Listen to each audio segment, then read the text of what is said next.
جو لوگ ماضی میں کہتے تھے سندھ ون سندھ ٹو، اسی طرح کے لوگوں نے کراچی ون کراچی ٹو کا شاید یہ شوشہ چھوڑنے کی کوشش کی.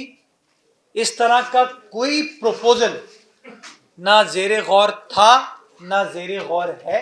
مجھے تنقید نہیں چاہیے، مجھے کام چاہیے، مجھے روزگار چاہیے، مجھے بسیں چاہیے، مجھے ایمبولینسز چاہیے، مجھے سڑکیں چاہیے، مجھے پارک پلے گراؤنڈ چاہیے، مجھے ہڑتالیں نہیں چاہیے، مجھے بھتے نہیں چاہیے، مجھے بدماشی نہیں چاہیے، مجھے کام چاہیے. اور میں سمجھتا ہوں کہ لوگوں کو یہ بدلتا ہوا کراچی اچھا لگ رہا ہے، اور اللہ تعالیٰ اس ہنستے کھیلتے کراچی کو بری نظر سے بچائے.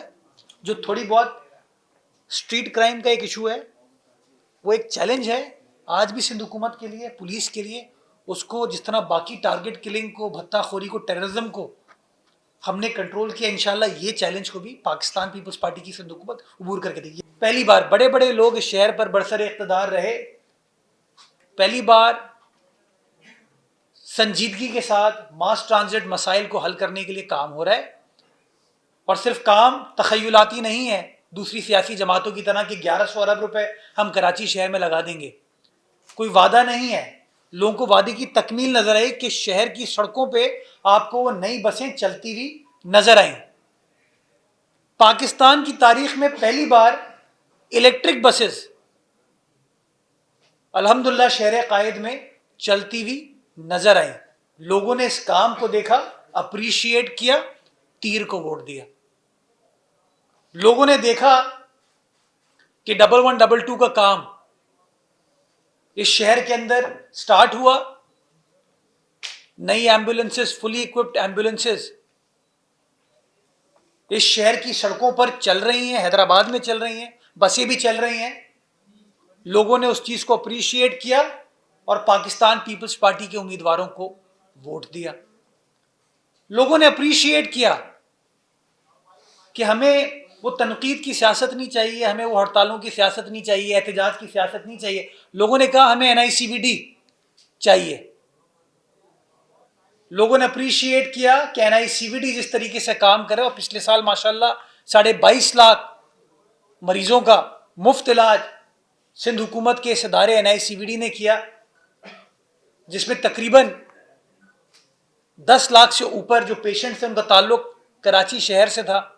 عوام نے الزامات کی سیاست کو رد کیا، دھرنوں کی سیاست کو رد کیا، کردار کشی کی سیاست کو رد کیا، اور پازیٹیو چیزوں کو اپریشیٹ کرتے ہوئے، کنسٹرکٹیو کاموں کو اپریشیٹ کرتے ہوئے، نوجوان قیادت جس طریقے سے پاکستان کا مقدمہ بین الاقوامی سطح پر لڑ رہی ہے اس کو انڈورس کیا. جس طرح میں کراچی حیدرآباد کی عوام کا شکر گزار ہوں، میں امید کرتا ہوں کہ انشاءاللہ دونوں جگہوں پہ قیادت، دونوں کاؤنسلز میں پاکستان پیپلز پارٹی کے جالے کریں گے، تاکہ یہ جو کام کا تسلسل ہے یہ اسی طریقے سے جاری و ساری رہ سکے. جب میں ایڈمنسٹریٹر تھا تب بھی مجھ سے سوال ہوتا تھا، آج میں ایڈمنسٹریٹر ہوں تب بھی مجھے سے سوال ہو رہا ہے. جو لوگ برات جمانے ان سے پوچھیں، کیوں نہیں پوچھتے ان سے؟ پہلی چیز. لیکن میں نیگیٹو بات نہیں کرتا، میں پازیٹیو بات کروں گا. میں نے اپنے دور میں، حالانکہ وہ بگاڑ پاک PWD عامر لیاقت حسین مرحوم کی اسکیم تھی، اس کی وجہ سے پیدا ہوا. ہم نے اس کے نالے کے اوپر میرے زمانے میں کام سٹارٹ ہوا، نالے کا کام کمپلیٹ کر لیا گیا. ایک سائڈ پہ سڑک کی مرمت کا کام سٹارٹ ہوا تھا، اس کے اندر کچھ نقص آ گئے، پھر کارپیٹنگ کو روک دیا گیا. اس وقت ان نقص کو ایڈریس کیا جا رہا ہے.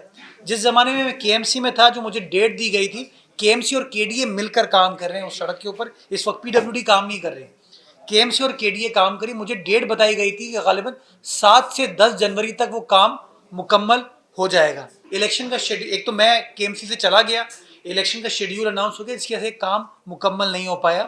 میں نے پچھلے دنوں جیسے الیکشن کمپلیٹ ہوا، میں نے پھر جو متعلقہ حکام تھے ان سے بات کی تھی، اس کے اوپر کام پھر سٹارٹ ہو چکا ہے، کام کمپلیٹ کر دیا جائے گا. لیکن میں پھر یہ کہوں گا کہ وہ جلدی اس کی سڑک کی پیوند کاری وہ کر دیں، اور سیوریج کو اور ڈرین کو اگر ٹھیک نہیں کریں گے تب تک وہ مسئلہ حل نہیں ہوگا.